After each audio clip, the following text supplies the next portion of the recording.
ও ripe কাকু, এখানে MRC ক্লাবের মাঠ ছেড়ে এখানে কি করছো? আরে এই মাঠে এসেছি, মাঠটা দেখতে। মাঠ হেভি মাঠ। মানে প্রত্যেক বছর বর্ষার সময় আমরা এই মাঠে খেলতে আসি, কারণ আমাদের ওই বড় খেলা হয় বলে এমআরসি ক্লাবের মাঠ বন্ধ থাকে। তো আজকে মাঠটা দেখতে এসেছি। কালকে বিকালে এসে আমরা গোল পোস্ট করবো, করে আমাদের মাগালতলা ছেলেরা সবাই থাকবে আর এখানকার ছেলেরা সবাই থাকবে, সবাই মিলে থেকে এখানকার আর আমাদের ওখানকার মিলে সবাই মিলে গোল পোস্ট করে রেডি করে আমরা এখন পুরো বর্ষার সময়টা আমরা এখন এই মাঠে খেলবো। মাঠটা বেশ ভালো আছে, প্রতি বছরই আমরা আসি আর খেলতেও ভালো লাগে।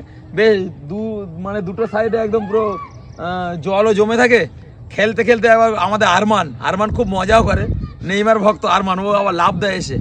তো আমরা কালকে পোস্ট করার পরে রবিবার থেকে আমরা খেলা শুরু করবো এই মাঠে ইনশাল্লাহ। সিরাজ, রোহিত, ফারহান সবাই এসছে মাঠ দেখতে। আলকাজ খুব জোর খেলবে মনে হয়। আলকাজ খেলবি তো নাকি? চল।